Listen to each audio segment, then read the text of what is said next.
आज हम लोग एक नया टॉपिक पढ़ेंगे और जिसे हम लोग कॉन्टिन्यूटी हिंदी में इसको साध्यता बोलते हैं। तो स्टूडेंट्स इंट्रोडक्शन क्या है कि अगर सपोज करो y equal to f x, suppose करो बच्चों y equal to f x हमारा एक फंक्शन है, ठीक है। तो अगर इसका हम ग्राफ प्लॉट करें, मान लीजिए हमने ग्राफ प्लॉट किया तो ये y हमारा ये y एक्सिस एफ एक्स को रिप्रेजेंट कर रहा है और x एक्सिस हमारे x की वैल्यू को रिप्रेजेंट कर रहा है। तो मान लीजिए y equal to f x का ग्राफ हमने प्लॉट किया और हमारा ग्राफ कुछ ऐसा आया, ठीक है बच्चों। तो यहाँ पर अब हमारा ये ग्राफ है, तो यहाँ पर कोई एक पॉइंट मान लीजिए हमने ले लिया, यहाँ पर x कोई एक पॉइंट है, x is equal to a।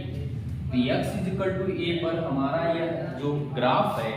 इसकी वैल्यू क्या होगी, एफ ए होगी। समझ में आ रही बात। और इसके नेबरिंग पॉइंट्स यानी कि इसके बाद के जितने भी पॉइंट्स हैं या इसके बिफोर के जितने पॉइंट्स हैं, मतलब कहीं भी ये ग्राफ कहीं से भी कट नहीं है, कहीं से डिस्कनेक्ट नहीं हुआ है, कॉन्टिन्यूअस है, हर पॉइंट पे पॉइंट टू पॉइंट कनेक्टेड है, पॉइंट टू पॉइंट कनेक्टेड। यानी कि हम ए से कम कितना भी कम करें, ठीक है। मान लीजिए हमने यहाँ पर सपोज करो कि एक वैल्यू मैंने h ले लिया, सपोज करो यहाँ पर एक पॉइंट हमने ले लिया और इसको हम रिप्रेजेंट कर, इसकी वैल्यू x माइनस एच और यहाँ पर एक पॉइंट हमने ले लिया, मान लीजिए इसकी वैल्यू आपकी क्या है, x प्लस एच है, ठीक है। तो दोनों स्थितियों में सॉरी x क्या, यहाँ पर चूंकि पॉइंट a के रिस्पेक्ट में ले रहे हैं इसलिए a माइनस एच कर दीजिए और यहाँ पर आप पॉइंट a के रिस्पेक्ट में, क्योंकि a का नेबरिंग पॉइंट है तो a के रिस्पेक्ट में उसको रिप्रेजेंट करना ज्यादा सही होगा, क्योंकि a के रिस्पेक्ट में उसकी वैल्यू क्या होगी। तो दोनों प्लेस पर आपको f की कुछ ना कुछ वैल्यू जरूर मिलेगी। यहाँ पर value f a minus H मिलेगी और इस पर वैल्यू आपकी क्या मिलेगी, f a प्लस एच मिलेगी, ठीक है बच्चों। तो अगर हमारा फंक्शन और यहाँ पर h क्या है, h को हम टू स्मॉल ले रहे हैं, इतना स्मॉल ले रहे हैं कि h टेंड्स टू 0। यहाँ हम ये मान सकते हैं कि लिमिट अगर हमारा क्या हो गया, लिमिट यहाँ पर हम h टेंड्स टू 0, या ऐसे ही बोल सकते हैं हम इसको कि x tends to a minus f x. तो इसको हम रिप्रेजेंट कर सकते हैं limit x tends to a minus, भाई a माइनस का मतलब a में से थोड़ा सा कम करना, ठीक है। और वो हम कितना कम कर रहे हैं, मान लीजिए h कम कर रहे हैं और ये एफ एक्स होगा, और जहां पर हम क्या एफ a माइनस एच यहाँ पर हम करते हैं। और यहाँ पर ध्यान दीजिएगा h क्या है, h को भी हम रिप्रेजेंट करें कि हमारा जो h हो वो क्या हो, टेंड्स टू 0, h क्या हो, वो टेंड्स टू 0 हो, तो हमारा ये वैल्यू क्या होगा, ये इसका a के रेस्पेक्ट में, a पॉइंट हमारा कहां पर है, a पॉइंट हमारा यहां पर है, ये हमारा a पॉइंट है, ये हमारा a माइनस एच है, ये प्लस एच है। a के लेफ्ट का ये नेबरिंग पॉइंट कहलाएगा, उस नेबरिंग पॉइंट पर फंक्शन की वैल्यू आएगी। क्लियर हुआ। और इसी को हम क्या बोलेंगे, उस पॉइंट के यानी कि x बराबर a के रेस्पेक्ट में लेफ्ट हैंड लिमिट कहलाएगा। क्या कहलाएगा, लेफ्ट हैंड लिमिट। इसी तरह से बच्चों अगर हम मान लीजिए a में बहुत थोड़ा सा जोड़ेंगे तो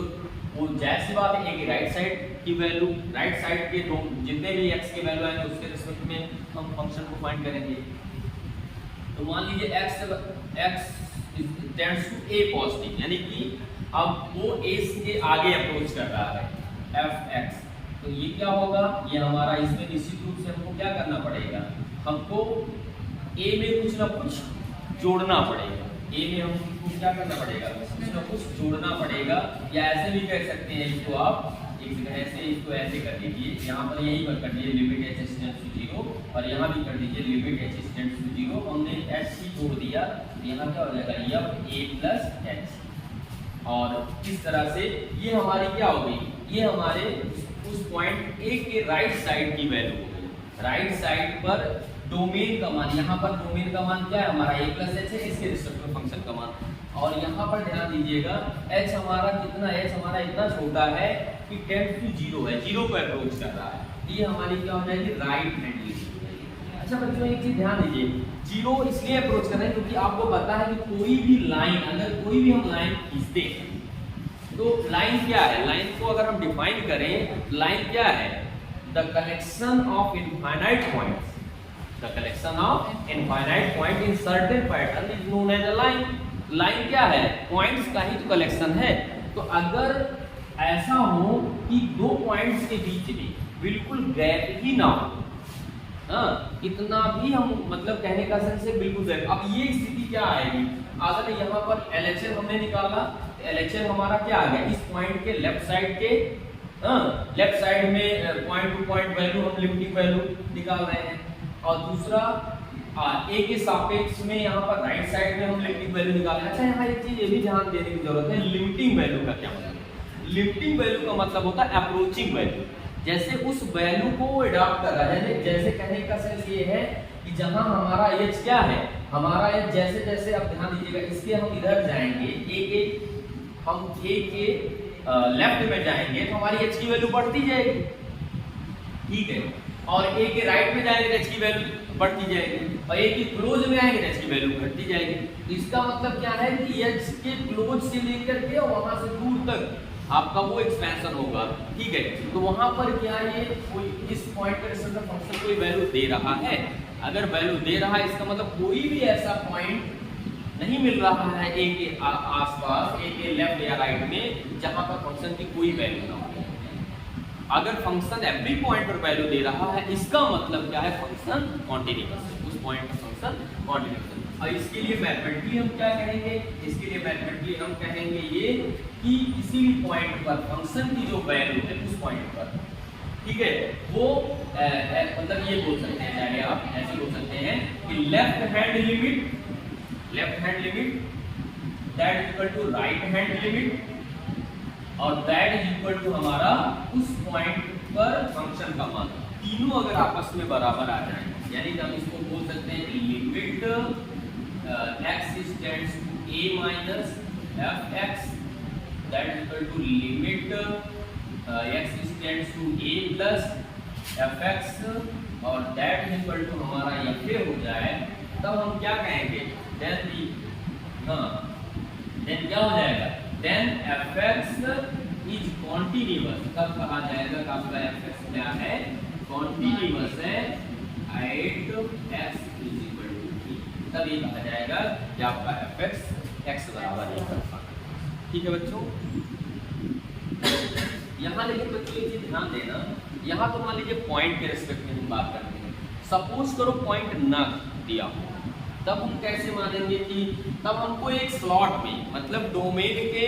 एक स्लॉट में अगर मान लीजिए हमको उसकी कॉन्टिन्यूटी चेक करना हो, ऐसी स्थिति में हम क्या करते हैं, ऐसी स्थिति में हम एक जनरल पॉइंट मान लेते हैं, मतलब हम पूरे रियल वैल्यू के लिए चेक करेंगे। ऐसी स्थिति में हम क्या करेंगे, पूरे रियल वैल्यू के लिए चेक करेंगे, वहां पर हम लेफ्ट लिमिट या राइट लिमिट जैसी कोई बात नहीं रखते, वहां पर हम पूरे रियल वैल्यू के लिए, ये केस फर्स्ट था, और केस हमारा सेकंड होगा कि अगर मान लीजिए जैसे कोई फंक्शन है, वहां पर पॉइंट नहीं दिया है, ये पॉइंट नहीं दिया है, जैसे सपोज करो दे दिया कि fx एक function fx is equal to sin x है, और ये कह दे इसकी कॉन्टिन्यूटी चेक करिए, prove that this is a continuous function. तो ऐसी स्थिति में यहाँ पॉइंट नहीं दिया है, तो ऐसी स्थिति में हम क्या करेंगे, ऐसी स्थिति में हम मानेंगे कि let x is element of r, जो इसका डोमेन है उसको हम r मानते हैं, x, और यहाँ पर x क्या, x एलिमेंट ऑफ r क्या है, x तो आ रही है, तो इसके लिए x की एक पर्टिकुलर वैल्यू हम c मान लेते हैं, आर्बिट्रेरी कांस्टेंट। तो let c is element of r, हम एक आर्बिट्रेरी कांस्टेंट c लेके चलते हैं, और c के रिस्पेक्ट में इस फंक्शन की लिमिटिंग वैल्यू निकालते हैं और इस फंक्शन की डायरेक्ट वैल्यू निकालते हैं। अगर दोनों वैल्यू सेम आ जाती है तो ये फंक्शन पूरे रियल इंटरवल के लिए, यानी पूरे वास्तविक मान के लिए कॉन्टिन्यूअस होगा। अगर दोनों सेम नहीं आता तो कॉन्टिन्यूअस नहीं होगा, ठीक है। तो इसके लिए इसको हम रिप्रेजेंट कैसे करेंगे, इसको रिप्रेजेंट करेंगे limit x tends to c fx that is equal to क्या हो जाए हमारा, that is equal to sin c, और दैट इज इक्वल टू हमारा fc हो जाए, देन देन क्या हो जाएगा, देन sin x मतलब fx sin x, then fx हमारा fx इज कॉन्टिन्यूअस,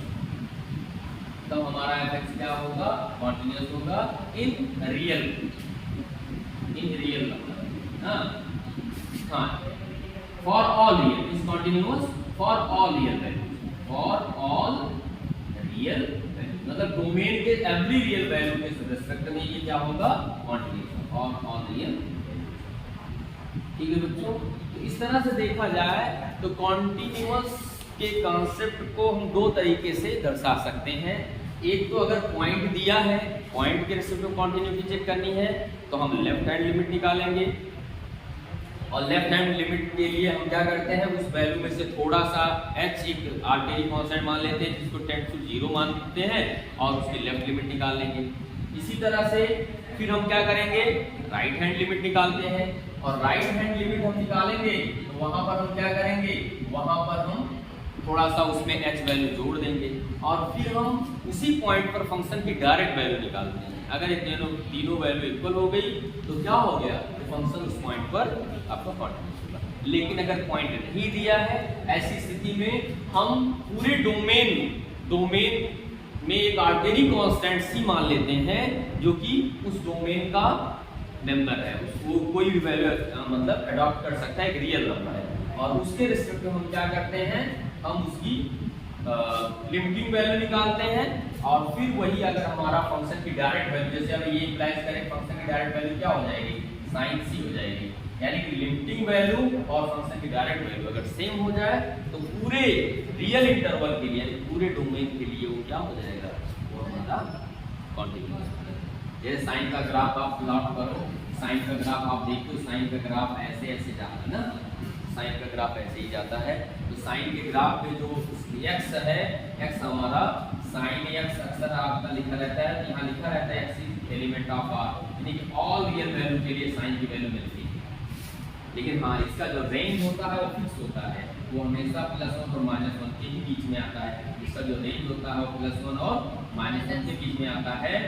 ठीक है, फंक्शन का मान। लेकिन इसका जो डोमेन होता है पूरे रियल वैल्यू के लिए, इधर भी ये चलेगा, आपका नेगेटिव वैल्यू के लिए भी चलेगा, इनफाइनाइट तक इधर जाता है, इनफाइनाइट तक, ठीक है बच्चों, हाँ दोनों का। तो यही चीज है। तो अब इस तरह के फंक्शंस में जहां पर हमको पॉइंट ना दिया हो, वहां पर हम क्या करते हैं, वहां पर हम जो है पूरे डोमेन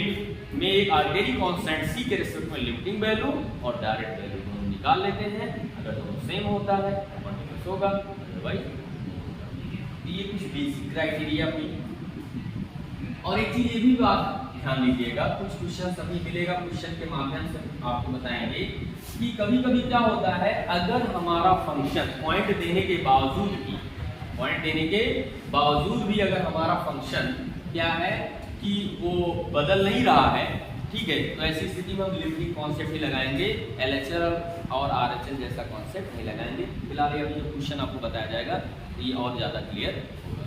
तो इस तरह से उम्मीद करते हैं कॉन्सेप्ट समझ में आया होगा। और बशर्ते लिमिट क्या है, तो क्लास 11 में भी आपने पढ़ा होगा। देखो, लिमिटिंग वैल्यू और डायरेक्ट वैल्यू। लिमिटिंग वैल्यू क्या होता है, जो point two point approaching value होती है, जो अप्रॉक्स वैल्यू होती है, उसी को हम लिमिटिंग वैल्यू पर बोलते हैं। तो कभी कभी किसी फंक्शन जो इनडिटरमिनेट फॉर्म में होते हैं उनकी हम डायरेक्ट वैल्यू फाइंड नहीं कर सकते, जैसे जो 0/0 फॉर्म बने, इन्फिनिटी फॉर्म बने, ठीक है, तो वैसी स्थिति में उनकी हम लिमिटिंग वैल्यू ही निकाल पाते हैं, ठीक है, जो कि उसकी अप्रॉक्स वैल्यू यूज की जाती है, ठीक है। तो उसी लिमिटिंग वैल्यू का यूज करके ही हम किसी फंक्शन को कॉन्टिन्यूअस प्रूव करते हैं, क्योंकि वहां पर हम एवरी नेबरिंग पॉइंट्स के रिस्पेक्ट में फंक्शन के मान को देखते हैं, क्या वो इक्वल आ रहा है, नहीं आ रहा है। अगर इक्वल नहीं आ रहा है, अगर थोड़ा भी गैप है, जैसे मान लीजिए अगर आपका ये ग्राफ होता, सपोज करो कि आपका ये ग्राफ मान लीजिए है, ये ग्राफ है यहाँ तक गया और फिर यहाँ से शुरू हो गया। अब इतने और इतने बीच में ये क्या है, यहाँ पर अगर इसके बीच में हम फंक्शन x का कोई मान रखें, मान लीजिए यहाँ पर x की वैल्यू a है, यहाँ फंक्शन की कोई वैल्यू नहीं आएगी, क्योंकि यहाँ पर ग्राफ क्या है, ग्राफ ब्रेक हुआ है, यहाँ पर ग्राफ हमारा क्या है, ब्रेक हुआ है, ये मिला नहीं है, यहाँ इतनी दूरी में इसका क्या है, गैपिंग है। तो ऐसी स्थिति में ये क्या होगा, डिसकंटिन्यूअस हो जाएगा, ठीक है। तो कॉन्टिन्यूअस का मतलब हर पॉइंट पर उसके नेबरिंग कितने पॉइंट से फंक्शन की वैल्यू मिलनी ही चाहिए, ठीक है। नॉन कॉन्टिन्यूअस का मतलब होगा कि फिर ऐसी, अगर नॉन कॉन्टिन्यूअस होगा तो LHL की वैल्यू कुछ और आएगी और RHL की वैल्यू कुछ और आएगी, दोनों इक्वल नहीं आएंगे, तो तुरंत वो नॉन कॉन्टिन्यूअस हो जाएगा। अगर पॉइंट दिया है, अगर पॉइंट नहीं दिया है, कोई स्लॉट दिया है या पूरे डोमेन फाइंड करना है, तो लिमिटिंग वैल्यू कुछ और आएगी और डायरेक्ट वैल्यू सीरियल कुछ और आएगी, तब भी वो कॉन्टिन्यूअस नहीं होगा, ठीक है। तो उम्मीद करते हैं कि कॉन्टिन्यूअस कब होता है और कब डिसकॉन्टिन्यूअस होता है, लिमिट क्या है, कॉन्सेप्ट समझ में आया होगा। फिलहाल जब इसके आप क्वेश्चंस करोगे तब कॉन्सेप्ट और ज़्यादा इसके डेप्थ में समझ में आएगा।